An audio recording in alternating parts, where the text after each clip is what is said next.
Yes, welcome to the Biz Communication Show. I'm your host, Bill Lampton, the Biz Communication Guy. Glad that you're joining me today for a conversation with a recognized business communication professional so that you and I can learn tips and strategies that will boost our business. It's a great pleasure and privilege today to host Terry Brock. Terry Brock is from Orlando, Florida. And by the way, I'll have to tell Terry it was 27 degrees here this morning. I was wishing I happened to be in Orlando. Terry is a masterful speaker and a communication coach that I have known for more than 2 decades, have relied on his judgment, his instruction, and very importantly, his friendship. Terry is truly a globally recognized professional speaker, having spoken and given seminars in dozens of countries worldwide. And he mastered technology before many of us ever thought about even moving in the direction of technology, and certainly long before we heard the word COVID. An outstanding professional. Join me, please, in welcoming Terry Brock. Hi, Terry. Bill, great to be with you again. Yes, again, it is a pleasure every time to host you. I know the information is going to be so helpful. Terry, I was thinking this morning of all the different ways that business leaders have tried to get their message across. I think of billboards, I think of printed advertisement, I think of radio and television ads, I think of direct mail, I think of recordings. But there's one thing to me that has emerged as the thing to know and the thing to do to promote your business, attract and inform people, let them know what you can do to serve them, and that's video.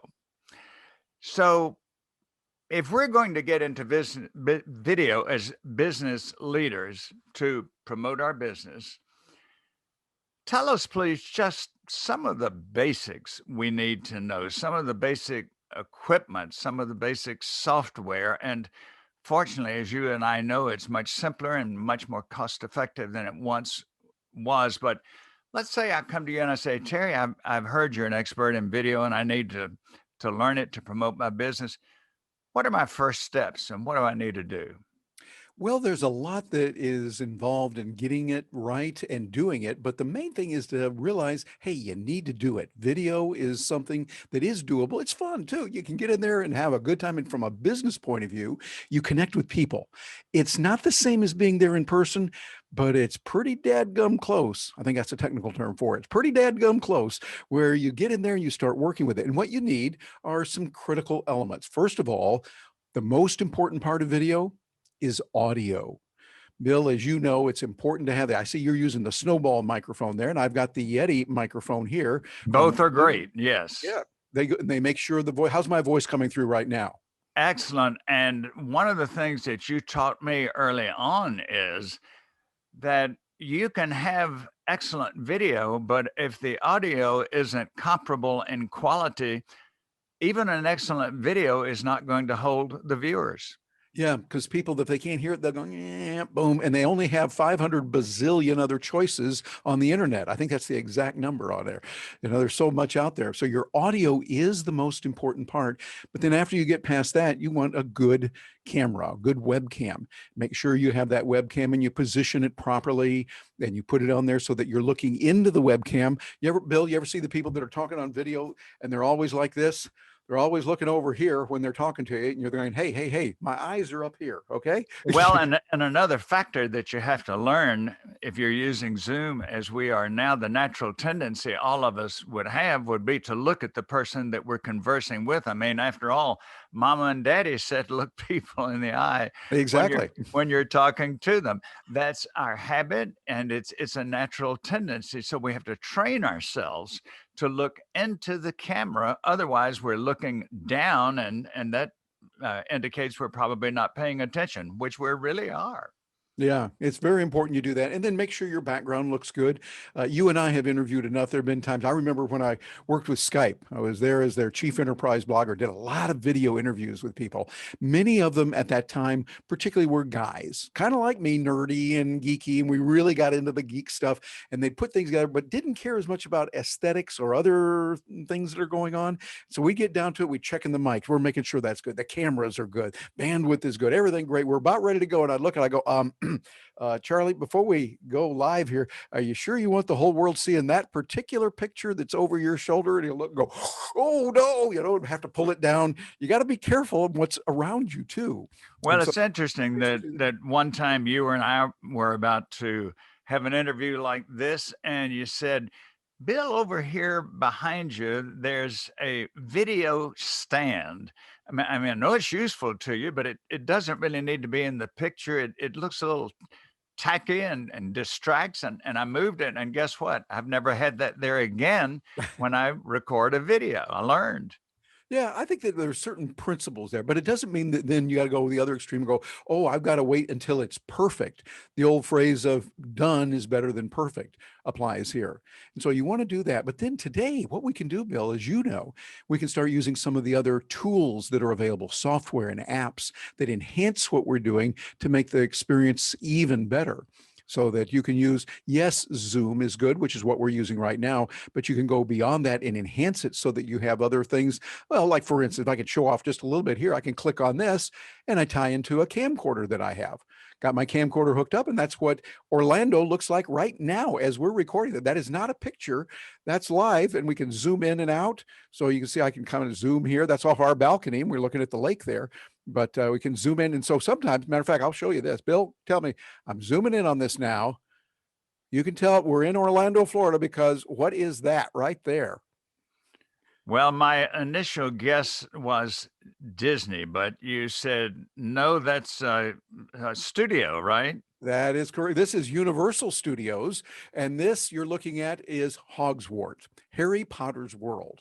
So it's right there, and it's kind of nice. I can do that because, well, I'm right here. Some people look at it and go, well, that's a picture, right, Terry? No, no, no, that's not a picture. That is live right now in Orlando. And the beauty of it is that, hey, what you can do is you can then use these tools like that to bring in graphics. Matter of fact, I've got a program coming up in just about 2, 3 hours today. And so I've been putting together some graphics for that. I want people to be sure and subscribe. So I put a little graphic like that in there, and people see that to be sure and subscribe. And then I talk about what's going on with our world today, how we're creating video. Notice how I'm just pressing a button using a tool here called Ecamm. And I bring in that graphic to say people are producing graphics and we want to make sure we do it right. And by the way, we know that money loves speed. Well, that's a little small right there. So what I'm going to do is bring in that graphic and then talk about Big View. And so all of this is available, very simple, not a really big deal, but it's nice that I can then have the tools for it. And so I would encourage people to, first of all, be aware that these are out there. And then secondly, see if that's appropriate for you from a business point of view to bring in extra graphics and to make it better than just the average video that everyone else is doing. A couple of points I'd like to make here, getting back to the start of our conversation, where we talk about having a good mic and having a good camera. The good news, Terry, is that that is far less expensive and complicated, far less complicated than it was 10 to 15 years ago. I can remember before we had these nice little eye cameras that sit on the top of the computer. And I can remember also when we were trying to record video, we had cameras that cost $500 and $600. And now, if I've got an iPhone that I produce videos on, and the microphones at one time were exceptionally out of cost range. And now, what, Terry, 75 to $100, you can get a top flight microphone? Yeah, they're very reasonably priced, and I like the fact that we can do that. The webcams just a few months ago, as we're recording this, were very expensive because of this law called supply and demand still applies, meaning that there was a great demand for webcams because we were all sequestered and we had to operate from in-home. The prices shot up dramatically. They have now come back down a bit as we're opening up more, and so it's good. But either way, you want a good video webcam. Often the one in your computer can work, but even better would be to get an external one. And then you can apply other techniques and other possibilities there with it. And there's something else I'd like to stress when I say it's more cost effective now. I also say it's much simpler to learn, and especially when people do as I did, and that's get the right mentor. You and I are using Zoom now. It was about 5 years ago, Terry. I said to you, it seems to me that Zoom is something that would be very beneficial to me professionally. And you said, okay, I'll teach you Zoom. So we had a Zoom session. We recorded it about 35 minutes worth. I looked at it again once or twice, and next thing I knew, I was producing Zoom programs. So I would like to sort of stand here as an exhibit A and say that for those of our viewers and listeners who think, my gosh, this technology stuff, everybody else can do it, it's way beyond me. I'm going to confess that in 20 years of management, prior to becoming an entrepreneur, I ran from technology. How did I do that? Well, this computer stuff that was coming along, I just delegated that to other people. But when I became an entrepreneur, Terry, there was one thing I noticed: there was nobody to delegate to. I had nobody else to say, "Do this for me." So I got into the DIY mood, do it yourself, and I found you, and I found Mike Stewart, and I found my techie guy, Dusty Porter. And next thing you know, sure, it took some hours to learn something, but what doesn't take hours to learn something if you're a novice at it? And so to me, the good news is the equipment is less expensive. Anybody can learn it if you're willing to sort of get over that mental block and dedicate the time to it and get a mentor. And when you get these things going, you have opened up an incredible new way of communicating with and even persuading potential clients. Absolutely. Absolutely. It's a great tool for connecting with people and just having fun with it. Because once you understand it and you get someone to help you understand the ropes, if you will, then you're going to be able to do a lot more with it and really extend yourself and your brain and your reach much farther using video and done the right way. One of the things that you've demonstrated already very attractively, we use the expression talking heads. And the talking head video would be one where you simply look into the camera and you talk for however long you choose, and you hope people stay with you. But you and I know, for example, a good example here would be, well, coming up, the Super Bowl. When you see a Super Bowl ad, is it one person just standing there talking to you for 30 seconds or a minute? And of course, those commercials cost millions of dollars each. Now, no, there's movement every second, there's variety, there's change of color, there's action, the music changes.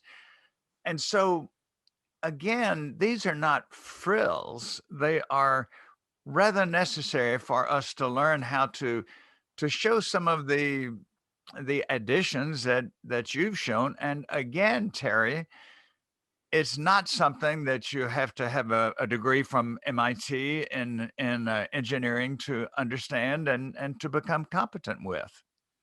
Exactly. You can master a lot of that very easily, but getting a mentor really helps. I just finished a course a while ago, about 12 weeks of studying YouTube and some of the real dedicated, intensive areas of YouTube, what it will do, how to use it.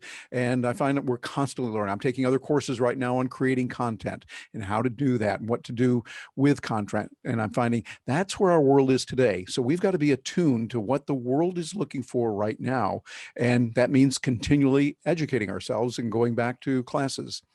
That is a wonderful takeaway there. Terry Brock, who has taught, spoken, and provided consulting In the last count, I had more than 35 countries. And yes, they let him speak in this country a little bit too. So Terry, far. Terry Brock, who is a world renowned authority, is still enrolled in courses, not as the instructor, but as the learner. And Terry, just very quickly, and we've only got a minute or two, what, for example, did you learn that you could pass along to us in language we can understand? What are a couple of things you learned about YouTube that you didn't know that would be helpful for us? Well, let's see. Well, one of the most important things is your thumbnail. Make sure you have a thumbnail that grabs attention. And that means you're going to usually have a human face on there, yours very large. I didn't think that was the right thing to do. And I thought I'd put a lot of text on there that it would match the title. No. Your thumbnail is different. It might have 2 or 3 words. You want enough on that thumbnail so that people go, hey, what is that all about? And click on it, because that's where they have got to take action for it to happen. If you're in Facebook, you're just scrolling by and the other objects there, the videos, the pictures are grabbing your attention. Within YouTube, you've got to make sure that you click on something in order to get in there and start moving that movie, making it play. But you want a really good thumbnail. I would put some extra time and effort into that. Study what is needed for the YouTube videos and for your thumbnails on there, most of all, and your titles. That is what will drive a lot of traffic so that people will start paying attention to what you're producing. Thank you for that. These courses that you took, I guess they were virtual teaching. Oh yeah, most everything is virtual today, which is good. And we like that because we can get together now, and I get together with the guru and several students that were taking it. We get a chance to know each other. We're working in different locations where we are. And then there would always be some accompanying material, recorded videos and charts and graphs that we can use on our own time. So that way we can do it late at night, early in the morning when it's more appropriate to study and really get in there. I particularly like doing it that way because I can watch the videos at a faster pace. Rather than at 1x, I can watch them at, say, 2x or maybe sometimes 3x. So I can go past the stuff I don't need. But then when I see something I like, I go, whoa, that's good. I can stop it, go out to the website, do some research on it, and then come back and learn it. It becomes a much more immersive experience in learning, I think, with the virtual combined with live events. I knew that, probably 20 years ago, you became an expert at speed reading, and now you're speed watching. Yeah, speed watching. Yeah, actually, photo reading. And I find photo reading, which is a little different than Evelyn Wood's speed reading, very good. But learning how to speed watch and speed listen lets you move things faster. And actually, psychologists tell us that our brains retain more that way. Because when you have to listen a little bit more carefully to something that's fast, your brain is more attuned to it and you're more likely to remember that and use it. Terry, magnificent information for us today. Very encouraging as well that video training and learning is available for all of us. And there is no doubt at all, it's just unquestionable that this is where we need to be if we want to advance our business. Yep, absolutely. I think that's the key. It's no longer something of the future. No, it's right here, right now, and get involved with it, and it can help business enormously. I know there are people who will want to get in contact with you, Terry, so please give us your contact information. Well, the best way to reach me would be over on my website, which is real simple, terrybrock.com. And if you're catching this on audio, Terry can be spelled a couple of different ways. It's a Terry, and Brock is spelled the right way, BROCK. So terrybrock.com, you'll see how to contact me and get all the information over there and read some of the blogs. You'll get an idea of the kind of way I think, which sometimes a little bit goofy, but it gets results and we have some fun with it. I encourage every viewer and listener to get in touch with Terry. He's a wonderful resource of great information that all of us can benefit from. And since Terry has given his contact information, I'll give mine. I'm the biz communication guy. So logically, my website is B-I-Z, bizcommunicationguy.com. I invite you to go there, check my services for corporations and leaders, sign up for my online weekly newsletter, and give me a call so we can talk about your communication challenges and problems and how I can assist you with them. Terry, Any closing thoughts to sort of pull this all together for us? I would say for someone watching, if you're watching this and thinking, well, okay, maybe I should get into video, maybe I should do a little bit more or go into some more advanced levels of it, go for it. Don't hold yourself back. Be relevant. Keep reinventing yourself. Doesn't matter how old you are. Now's the time to learn. Now's the time to start again. Now, because we always have that new moment, we have the new opportunities. Don't rest on what happened in the past. What happened in the past, that's good, but we're going to move forward and we're going to continue to learn and continue to learn market valuable information. I think that's the most important thing we can do, and just keep going forward no matter what. Absolutely. On target, Terry. Thanks so much again to Terry Brock for being our guest. Thanks to those of you who joined us on the video segment and those on podcast. Be with us again next week for another version of the Biz Communication Show. I'm your host, Bill Lampton.